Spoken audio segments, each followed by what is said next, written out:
Hello, everyone, and welcome back to The Red Path. You have Dara and Jack here with you this evening for a quick, probably hour-long stream where we're going to be talking all about the new 40k balance patch, data slate, whatever you kind of want to call it. We're going to spend a little while talking about that because I guess it's a pretty interesting evening for a variety of different armies in the game that may have received some changes. Jack, how are you doing? Yeah, no, it's bad. I've not been on the channel properly in a while, so It's been a hot minute. I'm it's so good. glad I'm not alone anymore. Yeah, no, it's exciting.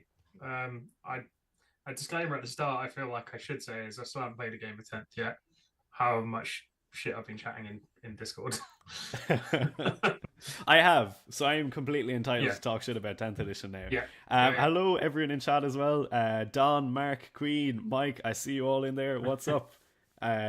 Welcome, welcome. We're going to be talking about the changes and stuff. So, Jack, how's it been? You know, like kind of, I suppose you were very much like thrown into the deep end with 10th, right? Away for a while and then came back and then boom, time to go. Yeah. So for anyone who doesn't know, I was away with work for the week that they did all the previews.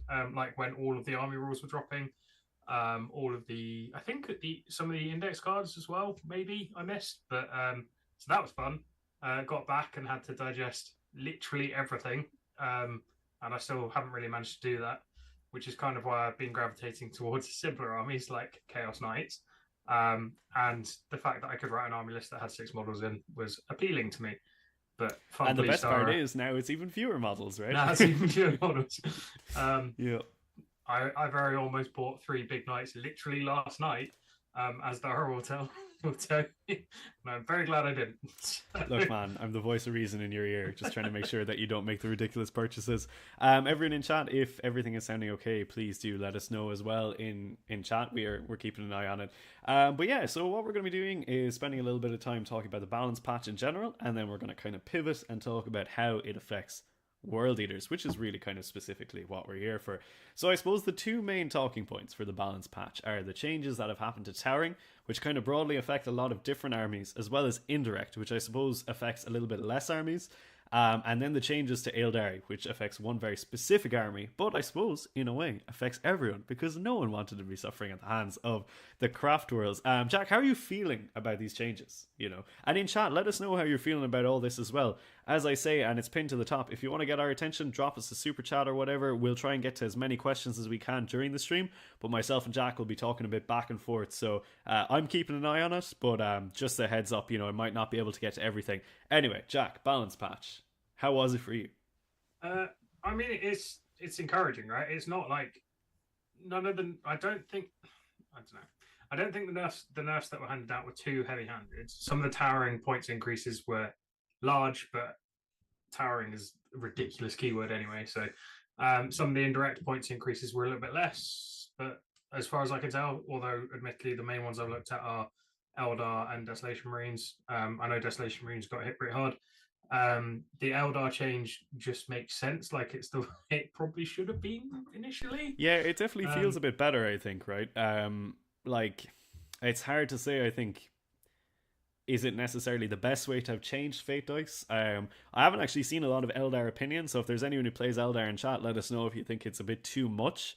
But personally, I think it's probably a little bit more on point, right?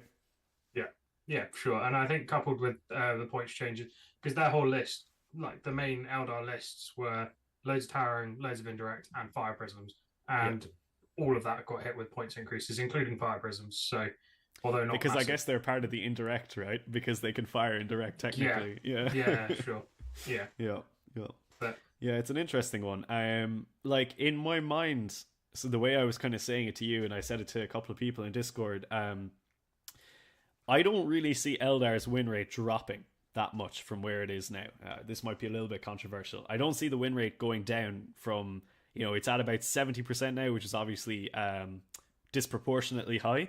I don't think that's maybe going to change. It might drop to maybe 65 at a push, but I think what's actually going to go down is the Eldar player base. So the people yeah, who are, you know, bringing Eldar to tournaments, who are sort of representing craft worlds in that kind of scene. I think a lot of people might say, actually, I kind of have to think a little bit more about this now.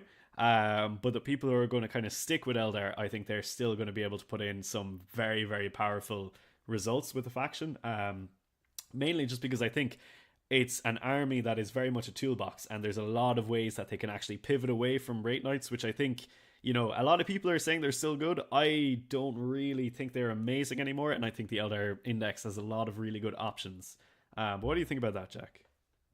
Yeah, I'd agree. I think Eldar, like, they were ridiculous. Like, I think last weekend they won 9 out of 11 events. Something like that, yeah. Like, for Yeah. sure. But yeah, I'd agree. I think like they're still very powerful, and like the points increases just mean they lose like a squad or two, maybe. I think like the Wraith Knight got hit pretty hard. It's like plus 105 or something. I think. Yeah, it's Maybe. about the same as a certain big angry red truck, which we'll get to. And then the all of the indirect stuff. I'm not sure how much the night spinners went up, but they did go up. They're up to 170 now, and Yeah, their support yeah. weapons are up to 105. And the um, what's it called? The fire prism's gone up to 150 from 125, 125 or 120, I believe. They were hovering around that mark anyway. So they've gone up a decent amount. Yeah, so I don't know. I think all the points changes are fairly justified, but I don't know. Yeah, I suppose it's hard to say. I don't really see Eldar being toppled from kind of their podium and stuff, and I think the Fate Dice change is obviously very, very good, because the mechanic itself was, you know, you could really exploit it. You could really push it to do some awful things in the game, which I suppose is just kind of how these things go, right? But I think the way it's been changed now, there's still an awful lot of power in the mechanic, and I can see, you know, I'm garbage there in chat saying Eldar is still top three. Definitely agree with that there. Like, that mechanic is still really powerful, and they still have, I don't know what it's called currently, but the Master Crafters reroll, one hit roll, one wound roll, also tried and proven, very, very powerful mechanic. So I think that coupled with what is, in my mind, fairly low costed units will still mean they kind of come out as being an incredibly potent army on the tabletop. And with kind of how the edition sort of rewards mobility as well and positioning, I think they're still in a great place to take, we'll say, the top seed in most tournaments. So I think the change to them is good, but I don't think it goes far enough. Would you think that's fair enough? Yeah, I mean, I think it stops the alpha strike, which stops like a decent amount of the feels bad, because it means you can't roll however many fake dice you roll, like 12, 15, 30, whatever the fuck, and like get like all of the Wraith Knight shots hitting automatically, all of them wounding on sixes, doing shit tons of mortal wounds, and with towering. Like you're not getting that anymore. Like you're either choosing to get devastating wounds, and then it's a it's a d6 damage weapon, right? Off the top of my D6 head, plus yeah, something. I think it's a variable damage weapon. I think the Wraith Knight one is 2d6 damage. I think. Okay, so you're choosing either to proc devastating wounds, like to guarantee devastating wounds, and then gambling on the damage, or you're hoping you get devastating wounds and then gambling, and then like getting a guaranteed amount of mortal wounds. So I know what a lot of people were actually doing was with the Fate Dice and the Wraith Knights specifically, was they were using gosh, I can't remember what the name of the stratagem is, but the one where you can move in your opponent's turn to basically jump the Wraith Knight right in front of you, and then they were using all the Fate Dice to tank all the armor saves, so that you just have this basically unkillable Wraith Knight right in front of you, and then absolutely pound you with it in the next turn. So that was a bit of a problem, but you won't really be able to do that anymore, thankfully, because you definitely can tank the damage, so that's really good.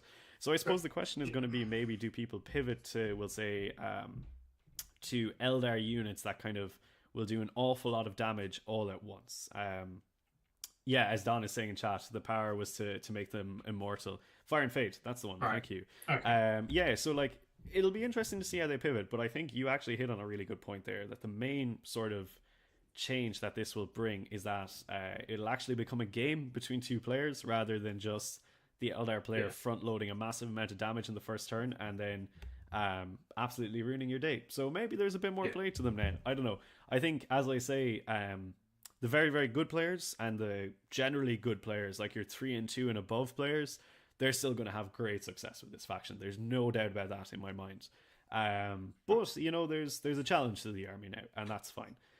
So then I suppose we'll Short skill touch element. on the other kind of big ones, right? Which is the points increases to indirect fire units, some of which we covered with the Eldar, and towering units. Now, there's a certain someone in the towering section, which I suppose maybe will be touch on Angry Red first, and the poor old Yeah. Khorne Lord of Skulls, which went up quite a lot of points, 105 points from his blessed 420 points that it used to be, which in my That was too opinion, cheap. and I think you can look back at the original video, I thought he was extremely well costed at 420. At 525, is he too much? I don't know. What do you think, Jack? So I think he is quite powerful. And the other thing to mention around this, I guess, is that obviously the Chaos Space Marine one is only 480 compared to 525. They must really rate that blood tie or the blood dice mechanic, right, or something. I guess so. Or like, I guess it's the potential blood blessings buffs that you can give him, maybe. I mean, like, the thing is, I don't know the Chaos Space Marine Index extensively enough to say like about the diverse level of buffs that you can put on him, but I can only imagine there's probably more than us, and I know that Dark Pact in my mind seems better. Get sustained hits on guns, yeah. Because like, you know, in my mind, like, you're bringing a Lord of Skulls definitely in a World Leaders army for the firepower, right? Yeah. You're not really bringing it for the combat. Like, okay, you've run a Lord of Skulls an awful lot of times, right? How many times did it make combat? Actually, a decent amount. You're not helping me. My point. The way I use my Lord of Skulls was just yeet him up the board, and if they couldn't deal with him, then they're fucked. Like, well, fair enough. Maybe that's why they point him higher for World Leaders in that case. But yeah, so I suppose getting back to it though, viability, is he still? I think he probably is. Yeah, I think so too. I think the lists, as I think I was saying to you before the stream, like, I think that the list that we're planning to run, like 3, obviously have been hit because you can get fuck all in. So I worked it out. You can still do 3 of them and Angron. I know. It's 1990, isn't it? 1990, yeah. So the dream is alive, people. The dream is alive, but you're not going to win games with that. You just drop the dead weight of the jackals that you were adding in for that list. Yeah, the dead weight, sure. But like it. So I think the list that this change most hits is those, like triple Lord of Skulls list or double Lord of Skulls list, or like multiple Lord of Skulls and Angron, if you wanted to run it, I think is what it hits. I still think the Angron / Lord of Skulls list is. Like, I do think it does kind of disproportionately hit that list as well, though, because I think. Yeah, I mean, you lose a squad of berserkers, right? Which could be a lot in a list where you've got 2 massive, we'll say, keystone units. A lot of the scoring potential in those lists can kind of pivot around those 2 units, or sort of like the auxiliaries. I don't know. I think it does hurt those lists. I think if it probably does. Like, undoubtedly it does. I mean, it's a nerf, right? So it does hurt those lists. It just hurts them less, I think. Yeah. Yeah. Absolutely. So I think it's probably still viable. I think it's just not like the auto win or like perceived auto win of like, haha, loads of big stuff. If your opponent can't deal with them, it moves that list archetype away from like threat saturation of like big things that people that might be. It means skew lists are less viable, right? Is basically what it means. I think that's actually it exactly. The skew list is less viable. Yeah, that's actually in a nutshell. I don't think the Lord of Skulls is in any way by himself as a slot into a list. Is he suddenly a non-viable choice? I don't think so, because I think the firepower that this guy brings to the table is phenomenal. Even for 525, his firepower in a World Leaders list is sensational. Like, oh my god, it's brilliant. And I do think that his ability to manipulate the blood dice is... Like, if that ability was on any unit that wasn't the Lord of Skulls, I would be putting it in every single list. You know? It's just that I don't have one. So I think that's still a really, really strong ability. So in my mind, he's still worth it. But I suppose, as a comparison, right? So you've been dabbling with Chaos Knights a little bit over the last while. Dipping the toe in. But how's he looking relative to, we'll say, the big Knights? You know, what are they looking at right now in terms of points? So obviously the Lord of Skulls went up, 105? Most of the big Knights went up about 60 odd. So like the Abominant, the Desecrator, and the Despoiler went up 60 odd, I think. The Tyrant went up less, although when I was writing lists with the Tyrant in, the Tyrant always had Panoply because it 2-up base save and armor attempts. Nice. So, but so I'm struggling to gauge exactly how much it went up. But yeah, it's annoying because the Knights list that I wanted to try that I thought would be quite funny was a Tyrant, one of each of the like Despoiler, Desecrator, or Abominant, and then 2 little ones, just because big stompy robots. And also Towering's pretty good. So, and Wait, now no I way, can't really? now I can't run that list. Like to run that list, I literally have to drop both of the war dogs because the list has gone up by like 300 points. Yeah, that's quite a lot. Yeah, it's interesting though. It's quite a hefty one for knights, but I don't know how much Chaos Knights were necessarily powering through with towering and stuff. Yeah. Powering with towering, that's a good one. But Imperial Knights were definitely kind of doubling down on it. I do see someone here saying in chat there's like a 41% win rate difference between the strongest and weakest factions at the minute, and GW can't afford to just nerf everyone. So I think a really important thing to talk about.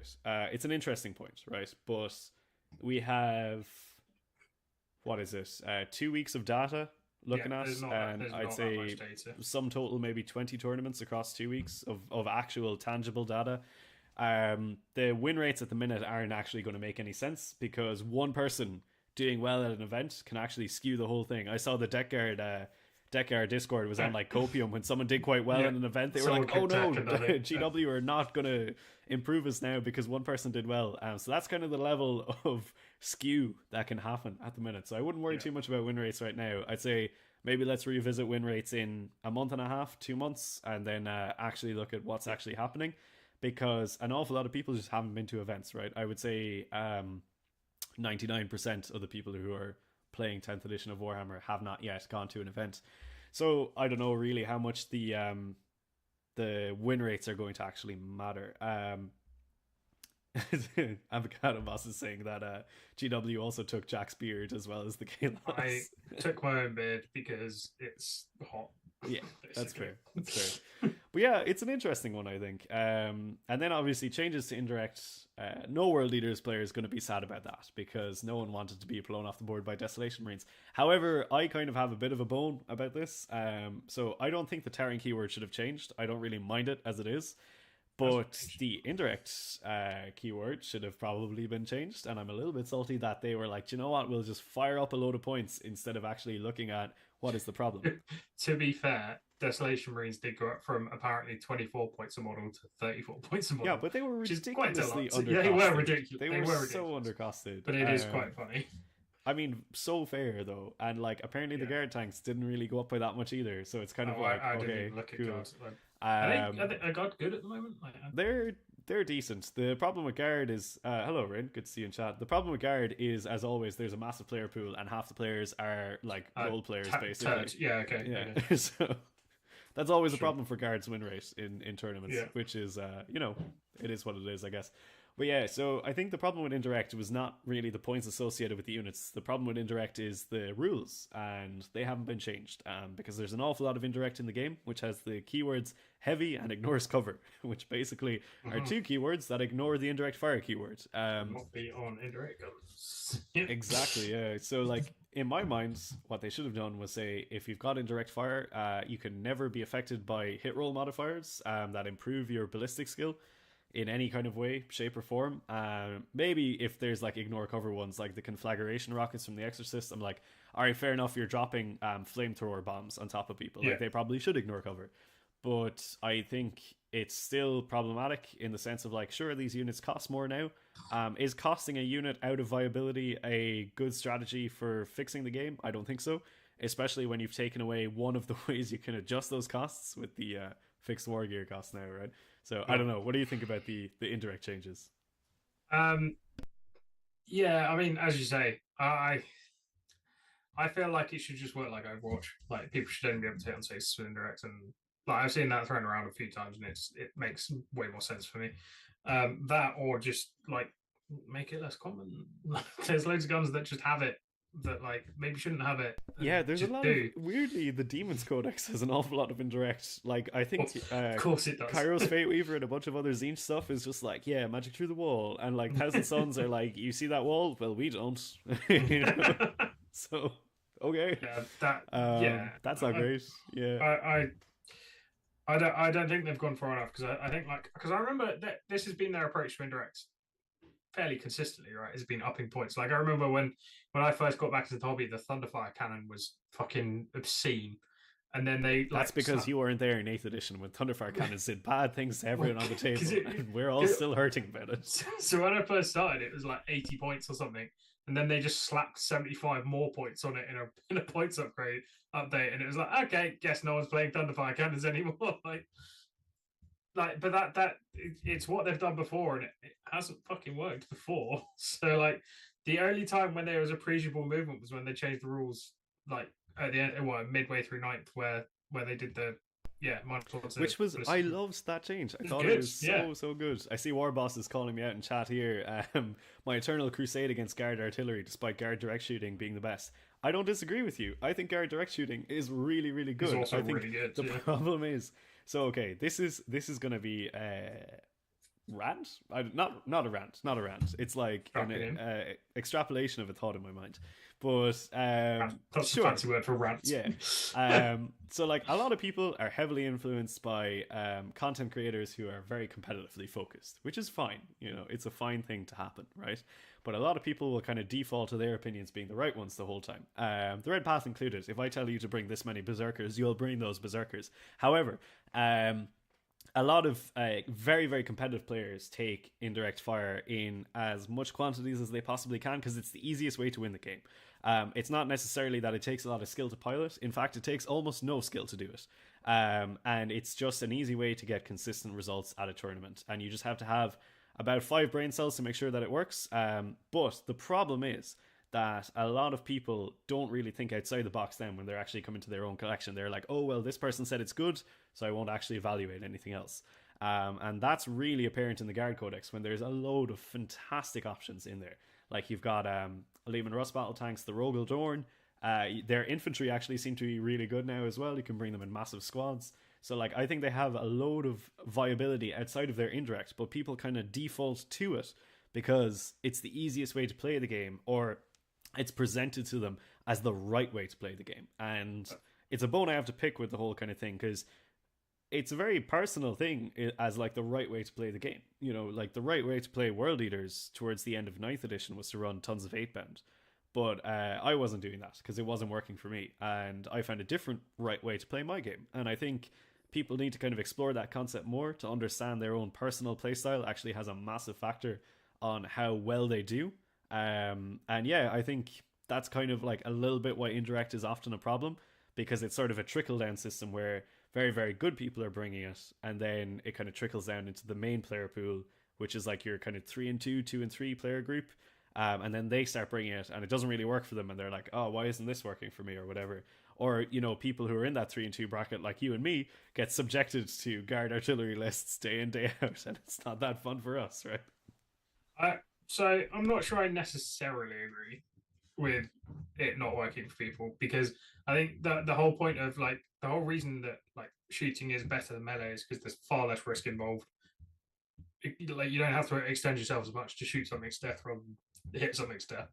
And indirect is like the next step back from that, right? There's even less risk because you don't have to expose yourself. This is true, yeah. This is true. So it's like the risk management part of 40k is indirect just takes it another step further away from shooting, doesn't it? So I think that's probably why it's the easiest way to play the game, because there's just far less risk. Like it's no risk, really, is it? Like where is the risk?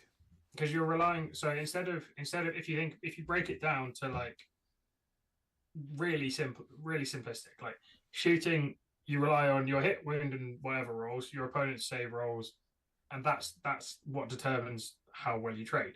Because then you have to rely on your save rolls on the way back, because you will have had to see them to shoot them. But indirect, you don't need to do that, so you're only relying on your phase of it. There's no like clapback. So it needs something. It needs like a negative side, I guess, to not present a risk as such, but to make it so that like there is a trade-off. And I think that is like maybe cap it, so like I was saying, you can never really hit on, or you can never be affected by the heavy modifier, or maybe just take away heavy from all those guns. And I suppose keep ignore cover on some of them. I don't really mind that one so much, but maybe just make it that they can't have their ballistic skill or hit roll modified in any way, shape, or form would be an effective way of kind of getting around it. I think so. I think that makes sense. Yep. Yep. Because Hello, everyone in chat as well. I am keeping an eye on it here. Great to see so many people engaging in there. I'll try and keep up with it as much as possible, dropping questions as you see them. But yeah, it's look, points increases are okay. So this is this is a hot take. Well, maybe it's not a hot take, but so like my view of this whole kind of balance patch is like, right. So imagine you're in work, Jack, right, in the office, no less, and you like see a small fire in the room, and like I don't know, you've just come out of the shitter or something, and you're like, holy shit, there's a fire here, and the first thing you're going to do, right, is grab like a fire extinguisher and be like, I can deal with this, and start spraying it, and then the actual solution is the fire brigade, who are like maybe down the road on the way there as the fire alarm's gone off. So the situation we're in right now is GW has the fire extinguisher. The fire brigade is coming, but it's not here yet, and it'll probably arrive in 6 months' time. So this current balance patch kind of feels like the fire extinguisher, where it's like you're like, okay, cool, we're going to slap some points on some things and hope it fixes it, and it won't fix it. It just simply won't. Like that's the real truth of it. I get that, and I think the thing that I was like, I overall I've been fairly like, mainly because I don't really have any games coming up, but I've been fairly like, okay, I guess I'll just wait and see what happens. Like, I don't think I'm as like vehemently anti-10th as you have been. But like, I also was hurt. Okay, I was hurt by the Iron Hands. Yeah, I'm as I say, I haven't played any games, and like I haven't got any aside from maybe Warhammer World, which we'll see in August. Like I haven't got any games until LGT really, unless I do like club nights, which I'm not really gonna have time to do. So I'm fairly like, I guess, zen about it. Like I don't. Okay, that's great. Like that's fine. Yeah, like that's brilliant, man. I will get like fucking popcorn and watch the internet burn down, basically. Yeah.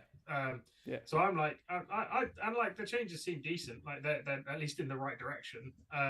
They're just not quite the measures. They're not quite as far as some people would like. Not quite as like long lasting. They're not done in the right way, which is fair enough. But for me, I'm less invested.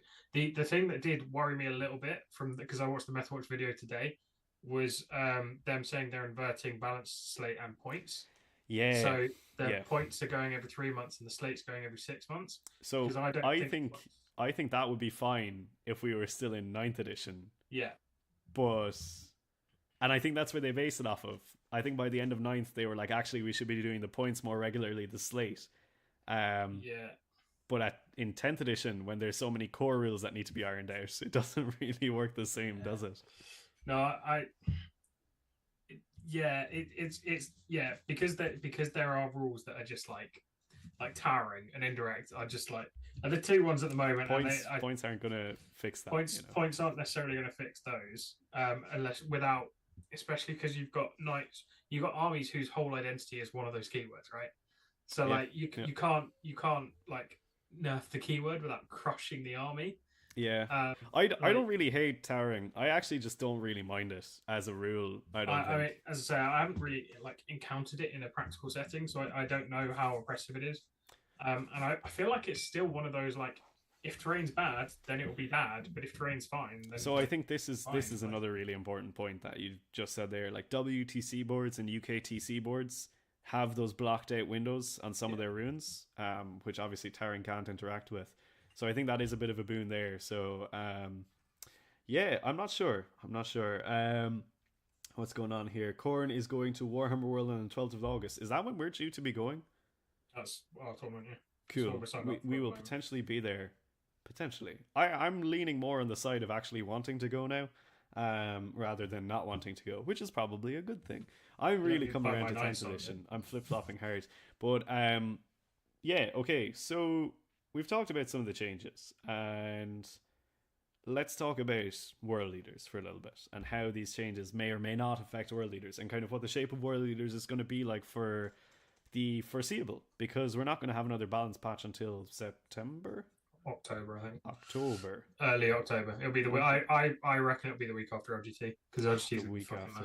Yeah. No, it won't be before. It'll be after. Yeah, that's fair. That's 3 months is the first week of October, right? So. Yep, that's correct. So I suppose in the time between, let's pitch the situation where we're both going to this Warhammer World Tournament, which we probably are.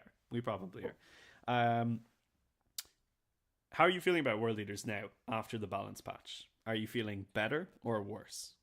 I'm feeling ambivalent still. I like the list that the two lists that I've been eyeing up, and not really with any mind on like these are fucking awesome. More like these would be fun to play. Is either 20 Terminators and Invocatus with some other stuff, or and probably Angron in that list as well because I want to run Angron because he's my best painted model. I also and he's think pretty good. Angron is pretty solid. I haven't tried him yet. Yeah. I've played a few games now, so I actually can. I'm allowed to have an opinion. But I haven't run Angron yet. No opinions. I'm very, very excited about him because I think he's Big Daddy is pretty good right now. So that's one of the list types, and the other one is Angron on a Lord of Skulls and some Land Raiders, which obviously has taken a bit of a hit, but I might still see what I can fit in because that was good fun. I may also just not run 2 Land Raiders because I don't think they're very good. No, I think they are a little bit of a trap. I've run them in all my games so far, and lukewarm has been the reception they've received in my brain. I think I'm always kind of looking at them being like, do better.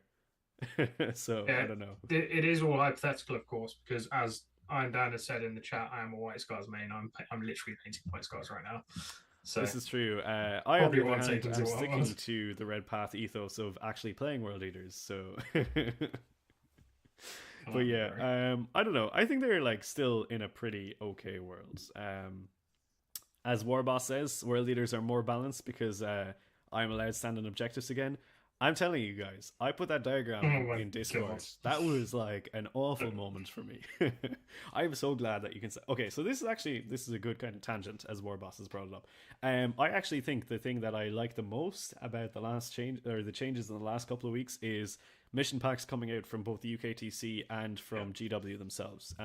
Now, I know I've been a little bit critical of 10th edition, and I think I haven't been like overly critical. I think I've been in my right to kind of, have the opinions I've had, but the mission pack that they brought out is ace. It's so good. I'm like, holy shit, like GW have given us terrain layouts. I can't believe we're finally at this point. And the way they've kind of presented it as like, here's the way that you should do the missions in terms of like, the mission type, the deployment, and the primary. That's all really, really good too. I think for the most part, they looked pretty okay as well. They were like ones that I like. So that's fine, and I think overall they put together a really good pack, and I liked the terrain layouts as well. I think they were pretty good. The UKTC also brought out their one, which was a little bit different. Overall, I think I preferred the UKTC one, and yeah, I'm excited to try some of those games. They haven't changed the terrain right for UKTC, I don't think. So the terrain is in the pack. But the layouts are the same. The tray layouts in the UKTC. No, there's less terrain than there used to be for sure. Is it? Yeah, they took out a few. Yeah, I had a bit of a look, and most of them looked fairly similar to what I remember from like. They're definitely similar, but they are a little bit different. Because myself and Mike set one up, and it was kind of we were talking about setting one up, and it was sort of a little bit different. All right. Okay. Yeah, so I think overall, like, that's probably okay. Let's see what else people are saying in chat. People are wondering about demons being allied in. Have you looked at demons at all? I have, but only as like a. It was I wrote a knights list that had 40 points left over, and I just put some nurglings in because I had 40 points left over. I appreciate that. Yeah. I like demons. I think a lot of them are overcosted. However, the skull cannon is so sexy and so hot. And if you can fit one in a list, put one in, because you know what's great? Battle shocking your enemy before you charge them. So hot right now. So I think the skull cannon's really good. The bloodthirster is quite decent. I feel like if you're running an Angron build, bloodthirster kind of slots in nicely there as well. Or just in general, if you're like, I want to run Diet Angron, run a Bloodthirster. They seem quite nice. I think Hounds are still really good. They're very fast. They're sort of good in combat. They're kind of like Jackals, I guess. Yeah, and they're the same price, right? So they're just faster Jackals, right? That's it. Like, yeah, for sure.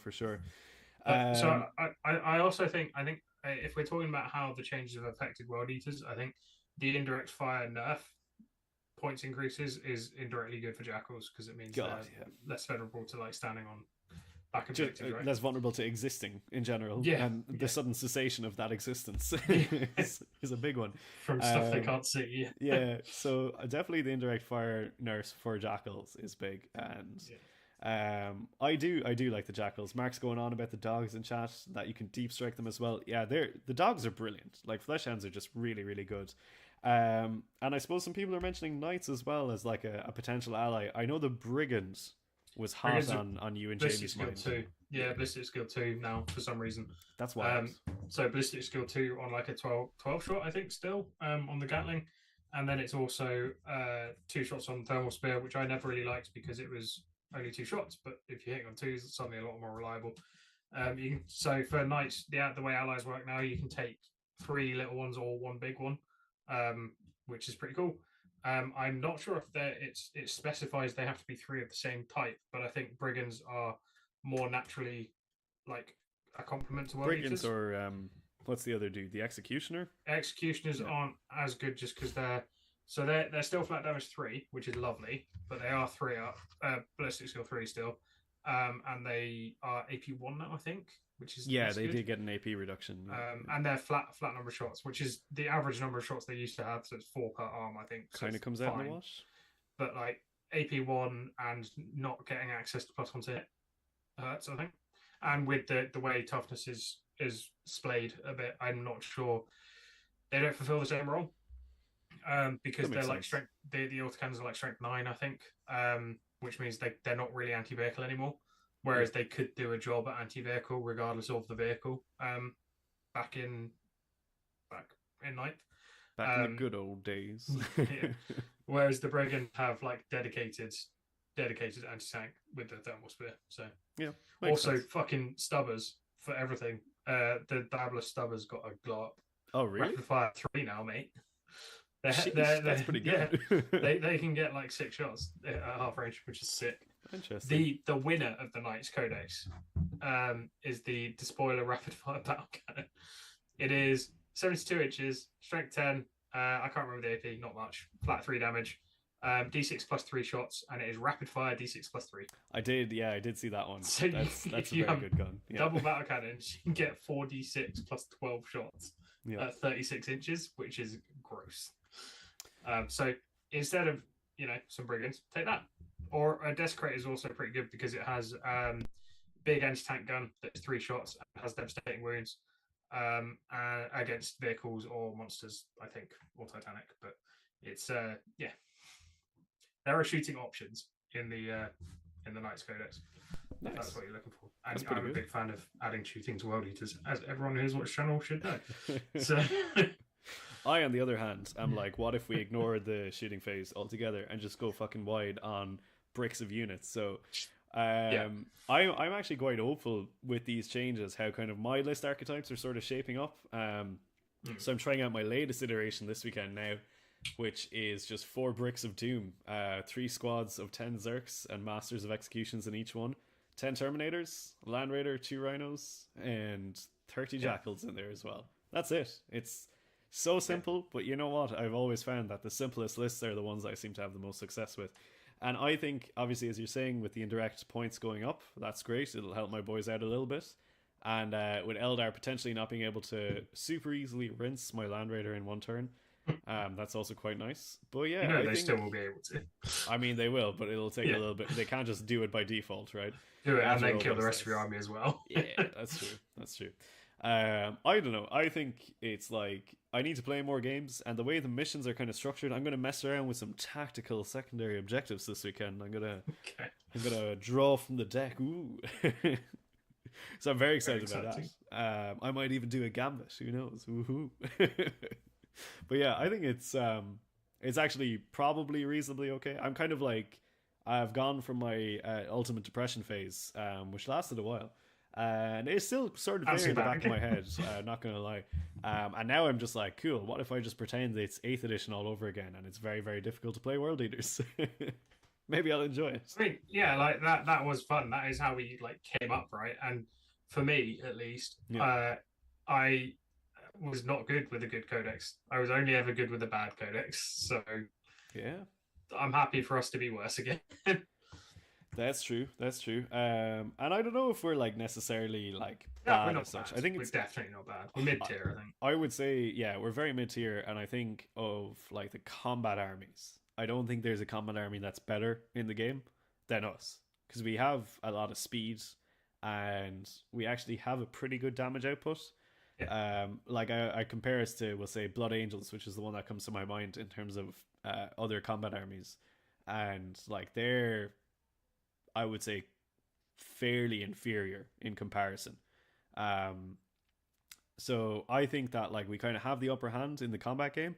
Now that's not to say that combat is on an equal footing with the rest of the game, because it's not. The biggest problem with 10th edition is the distance in, we'll say, balance between a combat army and a shooting army. Yeah. And that hasn't really been reduced that much, because a lot of combat units are still overcosted for what they do. And a lot of shooting units are still undercosted, regardless of whatever's happened today. And I think that will remain a problem until we get a points reevaluation, and maybe some rules patches along the way. But yeah, I think it's still going to be very difficult to play a combat army successfully at a tournament. And I think outside of GTs, like I don't really think we're going to see world leaders winning a super major, right? I think doing well at a tournament is quite sweeping. I think it really depends on the terrain, because terrain can be a massive leveler for combat armies against shooting armies. So yeah. if you just have like even a super major that just has very dense terrain, yeah, like we'll probably do all right against shooting armies there. Like there's in terms of like other combat armies that we'll struggle into. I'm imagining orcs we might struggle into still. I don't know what I think so. like. I think so. Yeah, so like there's a couple of it's not like we're the best combat army either. We're good, but we're not the best combat army, I don't think. No. Well, I think orcs will still outtrade us like they used to. I just don't know what an orc list looks like these days. Yeah, I don't either. So I'm like spitballing, but yeah, who knows? Are there orc players even around anymore? Oh, Mark is asking in chat point. that outside of the Master of Executions, what makes World Leader combat good? So I think, controversially for me, Exalted Apehound are shit hot right now. I've been running those boys, and they have been delivering in spades for me. Like they're very, very good. I also think Berserkers are great. When you put them into the target they're meant to go into, they kill shit. I had no problem lifting marine bricks off the board in either of my games, and I think they're still really good for that. Slap lethal hits on it. Lethal hits is like the most so hot, so good buff to give anyone on the blood dice. So the way I said it in Discord today was like, if you want to do damage, there's like 3 steps. There's like your hit step, your wound step, and your enemy's saving step. And sometimes there's feel no pain. If you could just remove one of those steps and skip it, it's very, very powerful. It's like the most powerful thing you can do. That's why devastating wounds are really good. They skip the saving step, which is your opponent's ability to interact with that whole kind of state. That's why torrent weapons are so good. They get rid of the hitting step. So if you've got lethal hits, you can just get rid of the wounding one, which is, in 10th edition, a very annoying step because of how toughness values have changed across the board. So I think lethal hits on any of our units just really helps push them into this like competitive like combat brutalizer zone. What do you think, Jack? Yeah, I'd agree with all of that. Like, obviously, the amount you can reduce the need to roll dice. Like, the more you can do that, the better, because that's where the variation is. So, if you, as you say, if you can take those steps out, it makes stuff infinitely better. Profit, simple steps to profit. Also, running like bricks of 20 jackals and putting lethal hits on them is so fucking funny. Like, it's just like, I don't care that these guys are strength 3 and you're toughness 12. They're auto wounding you in 6s. And it's cool, they've got sustained. They sustained do as well, just so built silly. in. It's pretty funny. Like, 20 man bricks of them feels really good with the 5-up feel no pain as well. They're just like so annoying. I don't have to pay 20 jackals though. That's it. I was running 40 in my first few lists just because I was like pre-game moving them and stuff. So I found that to be pretty good. But yeah, I think most of our kind of combat units. So another thing that I think as well is that there's like a lot of units that people like are conditioned not to use, like Mauler Fiends, which are actually like quite good now, especially in combat, and people just don't want to use it. I don't want to pay my Mauler Fiend. This is it, right? People just don't want to acknowledge them. I don't know where he is. I've got one built, and I like the way I built it. He's primed. I just don't want to paint him. I mean, they're paint. Yeah, I painted one, and I was like, you know what, that was enough. But I think like they're good. They're just quite good in combat now, and I just think there's a lot of units like that in our book, like the Hellbrutes. Well, it's as well. It's like putting fucking tank shock on one of those. Tank shock and anything. Tank shock. Good, funny. Yeah, tank Like, shock and grenades. Like people, if you haven't used grenades in a game yet, use it. You'll just do so many mortal wounds. Yeah. No, I because I was watching the Tabletop Tactics GSC versus Sisters game today, and Chef I think used grenades from one of the like GSC units and did like 8 mortal wounds. So it's like, It's a very good stratagem. Like I wish Jackals had the grenades keyword because yeah. if they had that, I think I would probably be like automatically taking 60 Jackals in every list. It would just be so good. But yeah, I think there's like a lot of potential, right? Yeah.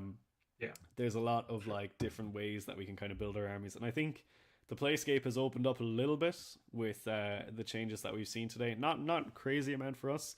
Obviously, the Lord of Skulls taking a bit of a hit, which is a little bit rough for it. But I think apart from that, look, it's going to be an era, at least for the next 3 to 6 months, where we kind of have to, what's the word to say it? We're really going back into that underdog slot, I think is the easiest way of saying it. Really. Yeah, but I think there's other people, like other factions will be joining us down in the trenches, like most other melee armies. Yeah. Like, pretty much. Like Blood Angels mirror matches, or mirrors into Blood Angels will happen a lot, I think, because we'll kind of hover around that upper mid table. I think, look, the 3 and 2, 2 and 3 bracket is going to be a fantastic time in any tournament because it's going to be all the melee players that ever existed. Yeah. We'll be like weirdly playing like some sci-fi version of the old world or something where it's just like we don't use guns anymore. It's like we have missiles, but like I'm not going to roll for them. Like I don't care about this part. So we've got plasma pistols in Berserk squads now, Dara. Oh god, I know. I've been rolling them in my games and I'm just like, I get angry at my own guys. I'm like, I actually kind of wish for them to die. And the thing is, they don't even die now if they overcharge. It's like 1 mortal wound. So I'm just like, I want you to die for this. Sad. Like, but yeah, I don't know. It's a strange one. I think combat is still definitely a struggle regardless of who you're playing. That hasn't really changed that much. But look, it's just going to be a time where we have to innovate, where we have to think a little bit outside the box, which is no bad thing.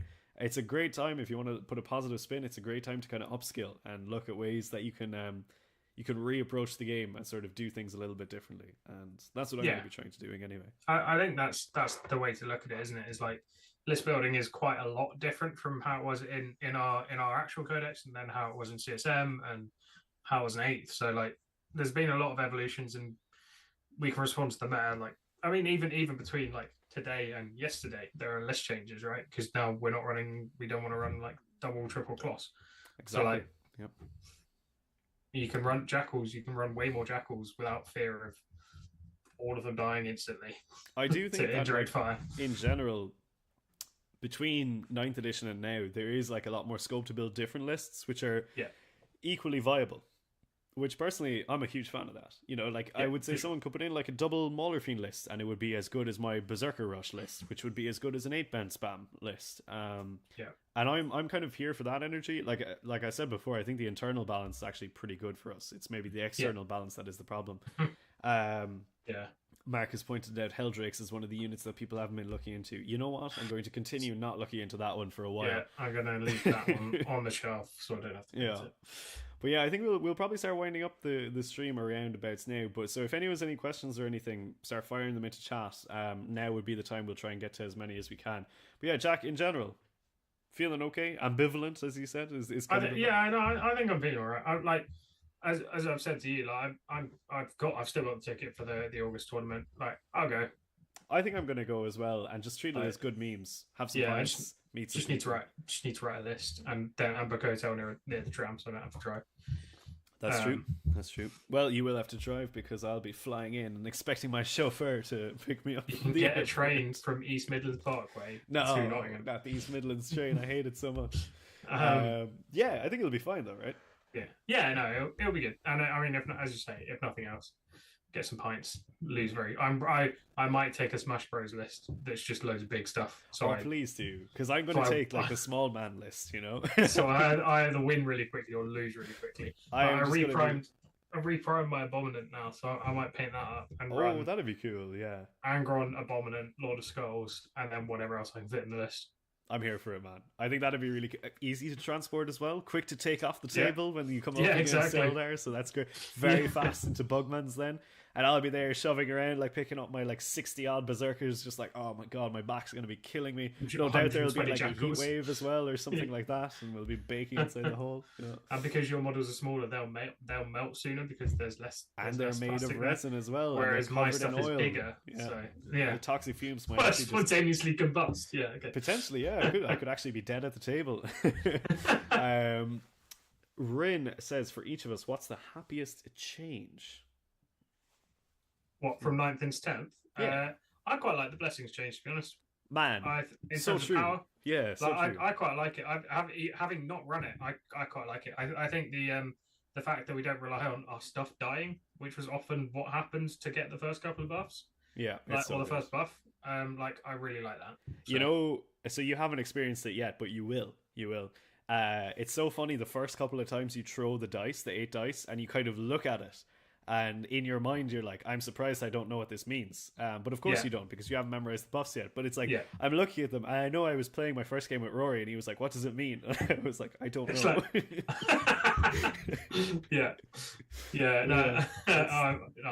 that's for me, that's probably the single best change. Also, anger on being like good. So good. I kind of miss the ridiculous like rolling the bucket of dice, but the bucket is slightly smaller, but it's still definitely a bit of a bucket. I did 54 damage with him once in 9th. Look, that's very funny. That is certainly something. Don says, did we see they fixed deck guards? You can bring Plague Marines in squads of 7. I actually think that's a very good change. I did see that, yeah. In a world where you have to bring 5 or 10 of something, bringing one army being able to bring a squad of 7 is amazing. So I think that's brilliant. Like, the way I said it to my buddy Jay was like, basically, look, you're bringing 30 Plague Marines before in 3 squads. You can bring those again in 4 squads now, so your trade out potential is better and you're not overkilling stuff. So I think it's actually pretty good for deck guards. Yeah. What army are each of us excited to play and model? They must be separate answers. Ooh, I'm pretty excited to play my demons when I get around to it. They seem to be pretty fun. I haven't really like deep dived into them now, but I'm really excited to run things that aren't just like raw combat. Bring Pellicor. And a bunch of like, in my dream I want to have like as many screamers as possible and just like launch them out of Bellicor's shadow. I think that would be really funny. But yeah, I'm excited for demons and Bellicor specifically as the model. Let's go with that. Shockingly to know what, I'm quite excited to try Chaos Knights. I'm really excited to see what you do with Chaos Knights. Dara's banned me from buying any, but I have banned you. Yeah. So at the moment my Chaos Knights is an Abominant and 4 War Dogs, which is not a Chaos Knights army. But no, the list I sent you the other day, yesterday, possibly on the train, was closer to something that I seriously consider like running competitively, which is like basically a Despoiler with a load of Brigands, because the Despoiler gives you reroll ones to hit for shooting. So good. Makes them really reliable. And also does the Dev Wounds against. There's some min-maxing, because I think weirdly they have a lot of very good anti-tank, and then you can kit them out so that there is minimal anti-infantry, but all of that stuff is melee, and it just like flows quite nicely. I think like you pop the transports with the shooting, and then you go into combat with them, just fuck shit up. I don't know. I'm excited to try it. Nice. Okay, so what else do we have here? So GW has been has been working on fixing things so fast. This has been really good community feedback and response. Is it changing our approach or mindset of 10th? That's a good question. For me, I'll take it first and let you go. Sure.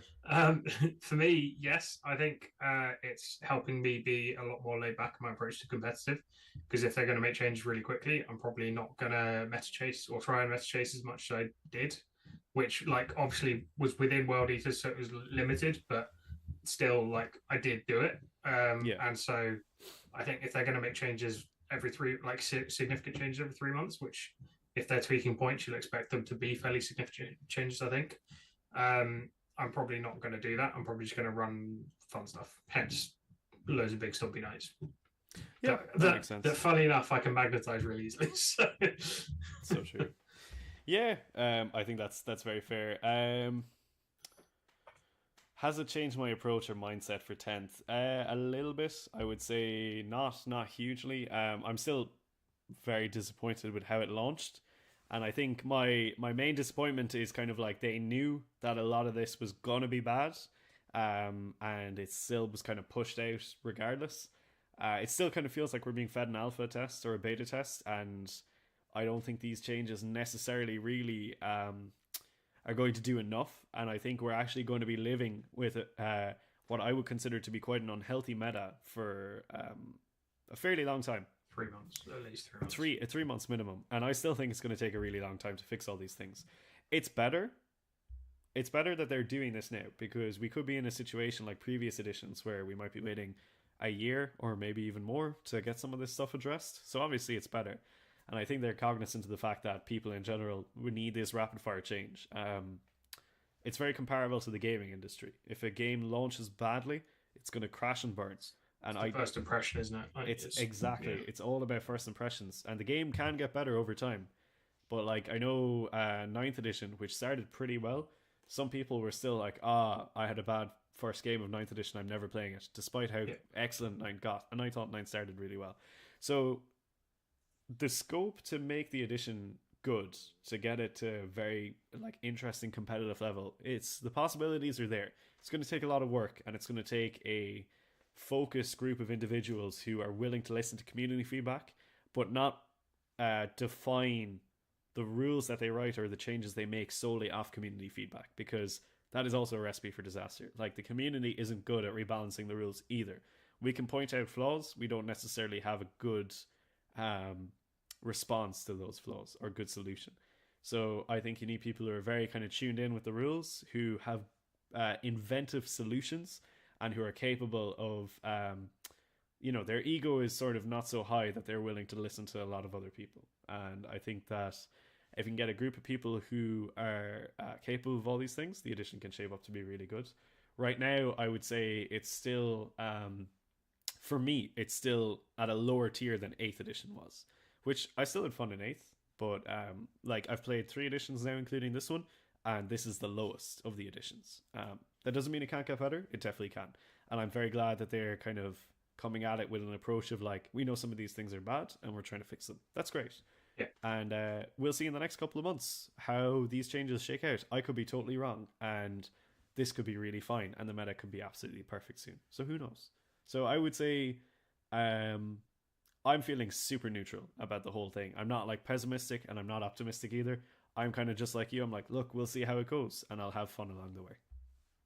Yeah, I think the speed of the changes illustrates that they are willing to make changes. They're not just going to like leave it for months, years before making changes, which I think can only be a good thing. Like, while they're still getting used to this, like as you say, like the comparison is to the gaming industry, right? Like, while they're still getting used to having to keep up with that, I think there will be some stumbles, but I'm willing to like give them the opportunity to learn, because it's